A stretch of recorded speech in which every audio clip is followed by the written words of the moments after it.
اچھا کیا مجھے تو بہت حیرت ہے، خوشگوار حیرت تو میں کہہ نہیں سکتا، اس کو بڑی تکلیف دہ حیرت ہے کہ اب ہم ٹیکسیشن کے لیے بھی کہ ہم ٹیکس لگائیں یا نہ لگائیں وہ ہمیں آئی ایم ایف سے اجازت دینی ہوگی. جی جب لوگوں نے یہ کہا کہ ہم نے اپنے رسی جو ہے آئی ایم ایف کے ہاتھ میں پکڑا دی، میں نے سب سے بڑا دفاع کیا حکومت کا. نہیں ایسا نہیں ہے. کسی نے کہا بجٹ اب جو ہے دبئی میں بیٹھ کے آئی ایم ایف بنایا کرے گی، میں نے تب بھی دفاع کیا حکومت کا. لیکن یہ جو منظرنامہ میرے سامنے ہے تو وہ سب ٹھیک کہتے تھے لوگ. آپ اندازہ کریں کہ آپ اپنی کوئی پالیسی نہیں بنا سکتے جب تک ان کی اجازت نہ ہو. ڈوم بھرنا چاہیے ہمیں. یہ تو حکومت کو تو واقعی شرم آنی چاہیے اس کے اوپر کہ آپ ایک اپنا منصوبہ ہے جو آپ کے لیے انیویٹیبل ہے، اتنی امپورٹنس ہے اس کی. اس کا نام یہ دیکھیے، پاکستانی حکام نے چاغی سے گوادر تک ریلوے ٹریک کے منصوبے پر ٹیکس استثناء کا مطالبہ کیا. یہ کوئی طریقہ ہے؟ ہم کو یہ کدھر گئی ہماری سوورینٹی؟ کدھر گیا ہمارا انڈیپینڈنٹ معاشرہ ہونا؟ یہ تو میرے خیال سے بہت شرمناک صورتحال ہے. اس سے ہمیں نکلنا چاہیے. آئی ایم ایف نہیں دیتی، لون جہنم میں جائے. جن ملکوں کو انہوں نے نہیں دیا ہوا، ایران نہیں سروائیو کر رہا.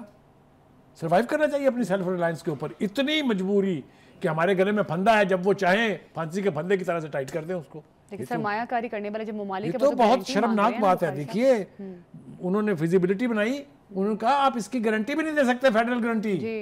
یہ بھی ان سے پوچھ گئے. یا اللہ توبہ، یا اللہ توبہ. میرے خیال سے کانوں کو ہاتھ لگانا چاہیے، اس حکومت کو عقل کے ناخن لینے چاہیے.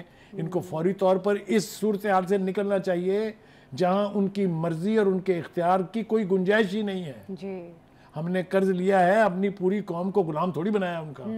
دوسری طرف ہم دیکھیں، میں نے پہلے بھی کہا تھا کہ جو اشاریے ہمیں مل رہے ہیں انٹرنیشنل آرگنائزیشن کی طرف سے وہ مثبت ہیں. ابھی یہ موڈیز نے جو منظرنامہ جو ہے اس کو مستحکم قرار دیا ہے اور انہوں نے کہا ہے کہ یہ 1 سال پہلے کے مقابلے میں صورتحال بہت یہ اپنی جگہ ہے. لیکن یہ کہ یہ اتنی غلامی اگر ہم آئی ایم ایف کی کریں گے تو ہم کہیں کے نہیں رہیں گے.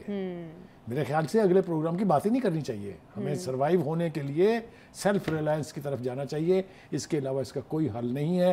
اگر یہ صورتحال جو میرے سامنے اس وقت رکھی ہے اگر یہ ایسی ہے تو ہم کیسی قوم ہے، ہم کیسا ملک ہے، ہم کیسی حکومت ہے. مجھے تو اس بات میں بہت حیرت ہے. بالکل ہمیں سروائیو کرنے کے لیے سیلف ریلائنس کی طرف جانا ہوگا اور یقینی طور پہ اس پہ ایک دفعہ خود گورنمنٹ کو بھی نظر ثانی کرنے کی ضرورت ہے. ابھی پروگرام سے دیجیے ہمیں اجازت، کل پھر ملاقات ہوگی. اللہ حافظ.